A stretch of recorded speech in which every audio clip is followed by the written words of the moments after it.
దేవునికి స్తోత్రము, దేవదేవునికి వందనములు. ప్రభు అయినటువంటి యేసుక్రీస్తు నామంలో మీ అందరికీ శుభములు తెలియజేస్తున్నాను. ప్రియ సహోదరి సహోదరుడా, ఈ ఉదయకాల సమయంలో దేవుని యొక్క వాక్యం సెలవిస్తుంది.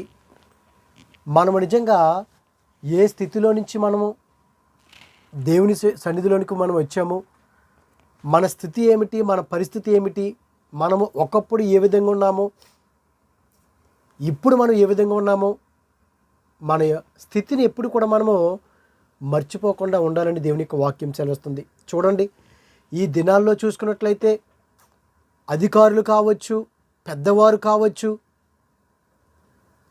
లేకపోతే మనమైనా సరే ఎవరైనప్పటికి కూడా దేవుని యొక్క వాక్యాన్ని చదవాలంటే, దేవుని యొక్క సన్నిధిలోకి వెళ్ళాలంటే ఎక్కువ మంది ఆసక్తి చూపించరు.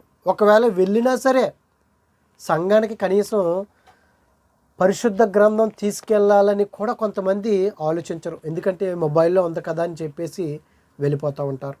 చూడండి, ఈ ఉదయకాల సమయంలో ఒక వ్యక్తిని నేను మీకు జ్ఞాపకం చేయాలని, ఒక వ్యక్తిని మీకు పరిచయం చేయాలని నేను ఆశ కలిగి ఉన్నాను. ఈ ఉదయకాల సమయంలో ఆ వ్యక్తి చూసుకున్నట్లయితే అధికారి, ఒక పెద్ద అధికారి, ఒక మంత్రి. అటువంటి వ్యక్తి ఎంత బిజీ ఉన్నా సరే మనము కనీసం ఒక 5 నిమిషాలు మన యొక్క పనిలో, మనం చేస్తున్నట్టు ఉద్యోగంలో ఒక్క 5 నిమిషాలు మనం ప్రార్థన చేసుకోగలుగుతున్నామా?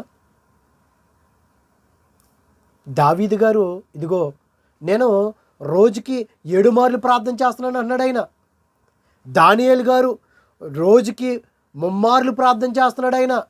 తన యొక్క గదిలోనికి వెళ్ళి కిటికీలు తెరిచి యెరూషలేము తట్టు తిరిగి ప్రార్థన చేస్తున్నాడు. మరి మనం దేవుని జ్ఞాపకం చేసుకుంటున్నామా? దేవుని యొక్క వాక్యాన్ని కనీసం మనం చూడగలుగుతున్నామా? ఇదిగో మనమైతే ఈ లోకానుసరణగా మనం బిజీ అయిపోతున్నాము. ఈ యొక్క వ్యక్తి చూసుకున్నట్లయితే, ఈ యొక్క అధికారి, యొక్క మంత్రి చూసుకున్నట్లయితే దేవుని యొక్క వాక్యాన్ని చదవాలని ఆసక్తి అండి. చూడండి, దేవాతి దేవుడు, దేవుని యొక్క దూత ఫిలిప్పు తోటి, అంటే అపోస్తులు 7 సువార్తికులను మరి అభిషేకించినప్పుడు అందులో ఒక వ్యక్తి అయినటువంటి ఫిలిప్పు గారిని, ప్రభువు దూత నువ్వు లేచి దక్షిణమునిగా వెళ్ళి, అపోస్తుల కార్యములు 8వ అధ్యాయం 26 వచనం నుంచి, ప్రభువు దూత నీవు లేచి దక్షిణముగా వెళ్ళి యెరూషలేము నుండి గాజాకు పోవు అరణ్య మార్గమున కలిసికొమ్మని ఫిలిప్పుతో చెప్పగా అతడు లేచి వెళ్ళెను. దేవుని యొక్క దూత చెప్పింది, ఇదిగో యెరూషలేము నుండి గాజాకు పోవు అరణ్య మార్గంలో నువ్వు కలిసికొమ్మని ఫిలిప్పుతో చెప్పగా అతడు లేచి వెళ్ళాడు. అప్పుడు ఆ సమయంలో ఐథియోపియాల రాణి అయిన కందాక్రే కింద మంత్రి అయి ఆమె యొక్క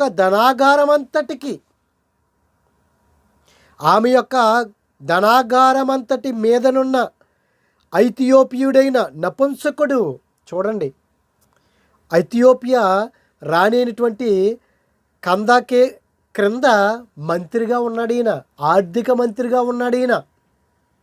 నిజంగా ఆ ధనం చూసుకునేటప్పుడు ఎన్ని సమస్యలు ఉంటాయి, ఎన్ని ఇరుకులు ఉంటాయి, ఎన్నో ఆలోచనలు.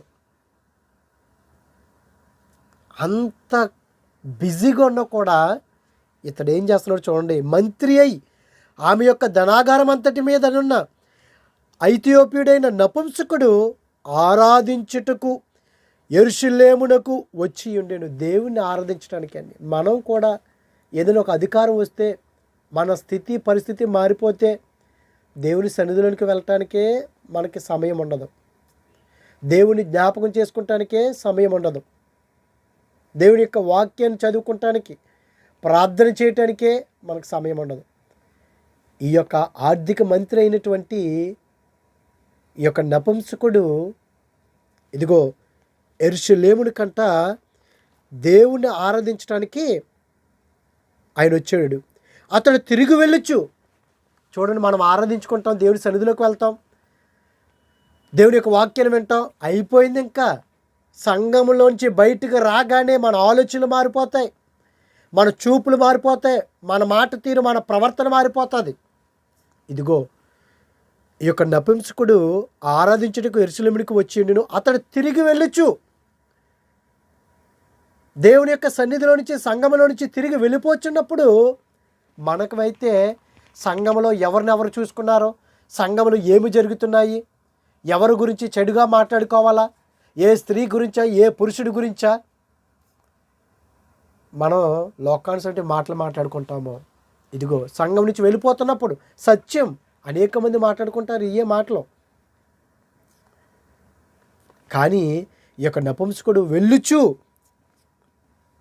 అతడు తిరిగి వెళ్ళుచు తన రథం మీద కూర్చుండి ప్రవక్త అయిన యెషయా గ్రంథము చదువుచుండెను. చూడండి, ఎంత బిజీ అయినా సరే, అతడు ఆర్థిక మంత్రి అయి ఉండి కూడా, ఒక అధికారి అయి ఉండి కూడా, అమ్మో నాకు చాలా పనులు అనుకోవట్లేదు, వెళ్ళాను కదా దేవుని సన్నిధిలో నేను కొంత సమయం గడిపాను కదా అని అనుకోలేదండి. తిరిగి వెళ్ళుచు కూడా ఇదిగో యెషయా గ్రంథాన్ని చదువుతున్నాడు. అప్పుడు పరిశుద్ధాత్ముడు ఫిలిప్పుతో, నీవు ఆ రథము దగ్గరికి పోయి దానిని కలుసుకొనమని చెప్పాను.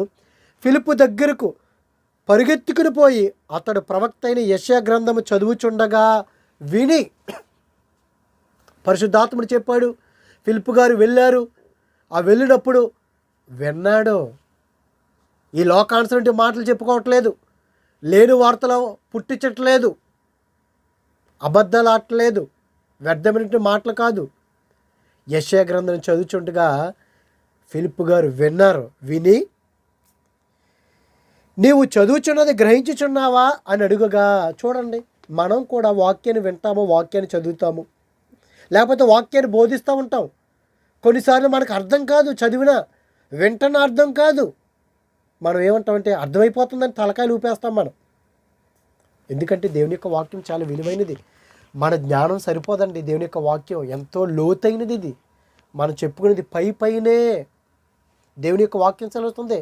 ఇదిగో మీరు పైనే మీరు చదువుతున్నారు. ప్రసంగి గ్రంథంలో ఉంటుంది కదా, ఇదిగో దేవుని యొక్క వాక్యమును లోతుగా, బహులోతుగా ఉన్నదంట. చాలా చక్కగా దేవుని యొక్క వాక్యం ఉంటుంది. అసలు దాన్ని గ్రహించగలవాడెవడు? అవును కదా, మనమేమో పైనే మనం చదువుతున్నాము. ఇదిగో దేవుని యొక్క వాక్యము ప్రసంగి గ్రంథము 7వ అధ్యాయము 24వ వచనంలో, సత్యమైనది, దూరముగాను బహు లోతుగానున్నది, దాన్ని పరిశీలన చేయగలవాడెవడు? సత్యము ఎలాగున్నది? బహు దూరంగా ఉన్నది, లోతుగా ఉన్నది దేవుని యొక్క వాక్యం. కానీ మనం పైనే చదువుకున్నాం. మనం దేవుణ్ణి అడగాలి, ప్రభువా నీ జ్ఞానం నాకు దయచేయండి అయ్యా, నేను నీ వాక్యాన్ని ప్రభువా నేను లోతైనటువంటి విషయాలు నేను తెలుసుకోవాలయ్యా అని మనం నిజంగా అడిగినప్పుడు దేవుడు మనకు తోడుగా ఉంటాడండి. ఇదిగో ఈ యొక్క నపుంసకుడు అయితే, నువ్వేం చదువుతున్నావు, నువ్వు గ్రహించగలుగుతున్నావా, మనకులాగా అర్థమైపోతుంది, నాకు అంతా తెలుసు అని అంటలేదు. మనమైతే అలాగే అంటామండి. కానీ దేవుడికి తెలుసండి మన హృదయాలు, మనకి ఎంత వాక్యం తెలుసో ఏంటో, సత్యమైనటువంటి వాక్యము. ఇదిగో ఈ యొక్క నపుంసకుడు, నువ్వు చదువుతున్న నువ్వు గ్రహించినవా అంటే, ఇతడు అబద్ధం ఆడలేదు, నేను ఒక అధికారిని, చదువుకున్నవాడిని అని ఏమీ చూపించలేదండి ఇతను. నీవు చదువుచున్నది గ్రహించున్నావు అని అడుగుగా, అతడు ఎవడైనను నాకు త్రోవ చూపకుంటే ఎలాగూ గ్రహింపగలనని చెప్పి, నాకు ఎవడైనా సరే మార్గాన్ని చూపిస్తే, నాకు ఎవరైనా బోధిస్తే, నాకు ఎవరైనా వివరిస్తే. కానీ ఈ దినాల్లో ఒకరు వాక్యం చెప్తే ఇంకొకరు వినరండి. ఇంకొక సేవకుడు ఎందుకు చులకన, వీడు చిన్నవాడు. ఏమండి, మనుషులు చూసి వాక్యం వినొద్దండి. దేవుని యొక్క వాక్యం చిన్నవాడైనా పెద్దవాడైనా, తెలివి ఉన్నవాడైనా లేనివాడైనా సరే, కనీసం వాక్యం చదివి అది చెప్తుంటే చాలండి. కానీ అబద్ధ బోధ చేయకుండా, లేనిది ఉన్నట్టుగానే ఉన్నది లేనట్టుగా చెప్పకుండా ఉంటే పర్వాలేదు. అలా చెప్పట్లేదు కదా అనేక మంది. ఇదిగో నాకు ఎవరైనా మార్గం చూపిస్తే, నాకు ఎవరైనా బోధిస్తే నాకు అర్థమవుతుంది, నేను గ్రహించుకోవట్లేదు, నాకు అర్థం కావట్లేదు అంటున్నాడు. ఈ దినాల్లో నీవు ఎలాగున్నావు ప్రియ సోదరి సోదరా? ఇతరులో ఆసక్తి ఉన్నదండి.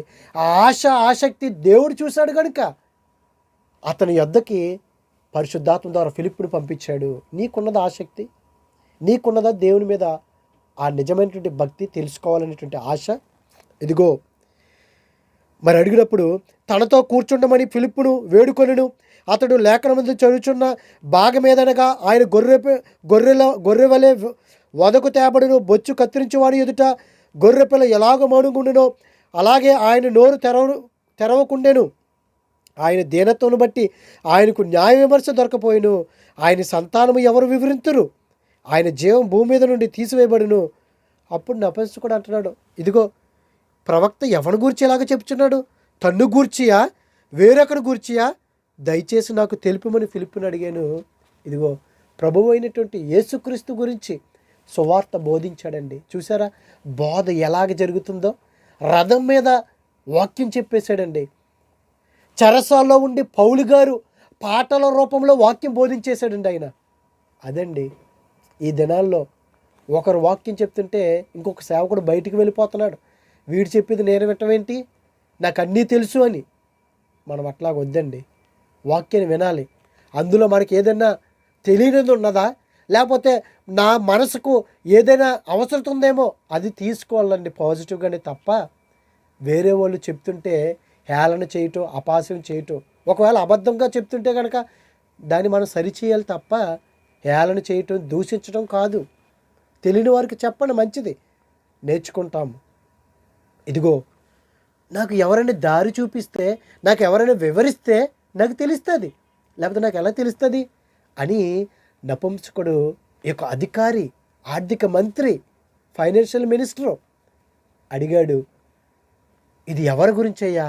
ఆ ప్రవక్త గురించా వేరొకరి గురించా అన్నప్పుడు ఇదిగో ప్రభు అయినటువంటి యేసుక్రీస్తు గురించి అని సువార్త బోధించాడు ఫిలిప్పు గారు.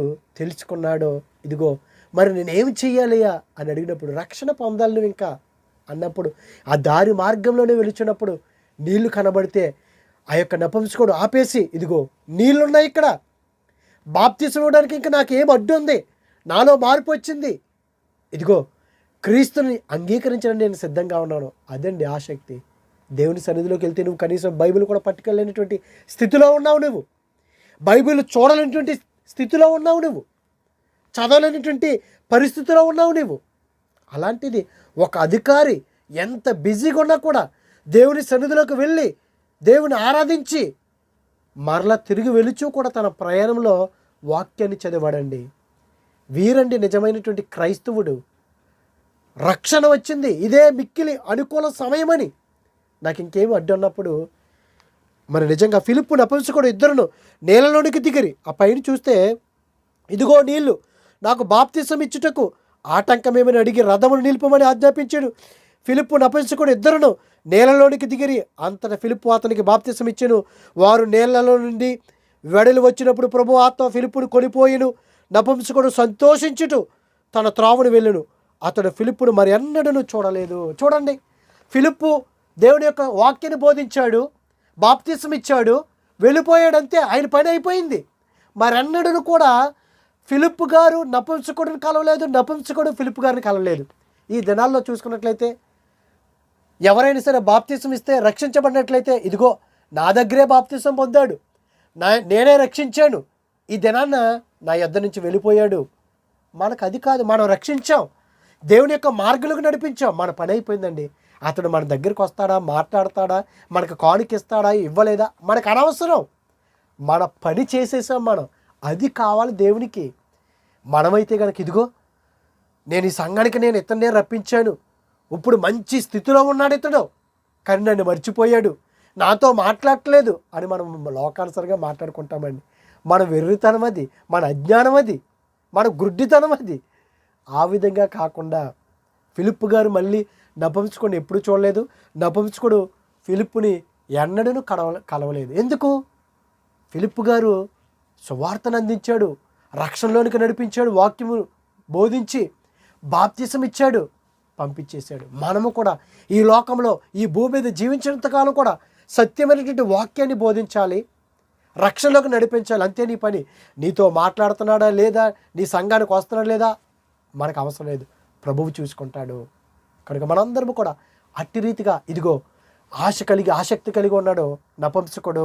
ఎంత బిజీ అయినా సరే నేను కూడా ఆసక్తి కలిగి ఉన్నట్లయితే ఆకాశమందినటువంటి పరలోకమందినటువంటి దేవుడు చూస్తాడు, మన మనసుల్ని తెరుస్తాడు. అటువంటి కృప దేవుడు మనందరికీ దయచేయను గాక. ఆమేన్. పరిశుద్ధుడా, ప్రేమగల తండ్రి, మహిమగల దేవానికి స్తోత్రములు తండ్రి. ఇదిగో దేవా, ఐథియోపియాకు ఆ యొక్క రాణి క్రింద ప్రభువ ఒక మినిస్ట్రీ కింద ఆ యొక్క ధనాగారాన్ని అంతటి కూడా అధికారి అయినప్పటికి కూడా ప్రభా యెరూషలేముకు నిన్ను ఆరాధించడానికి వెళ్ళాడయ్యా. వెళ్ళిపోతూ కూడా ప్రభువా నీ వాక్యాన్ని చదువుకున్నాడయ్యా, మారాడయ్యా, రక్షణ పొందాడయ్యా. ఇదే మిక్కిలి అనుకూల సమయమని తండ్రి మేము కూడా అటువంటి ఆసక్తి కలిగి నీకు దగ్గరగా మేము జీవించడం మాకు సహాయం దయచేయమని, అనారోగ్య బిడ్డలకు ఆరోగ్యాలు దయచేయమని, నీ కృపలో మమ్మల్ని భద్రపరచమని క్రీస్తు నామములో అడుగుచున్నాం పరమ తండ్రి. Amen, amen. God bless you all.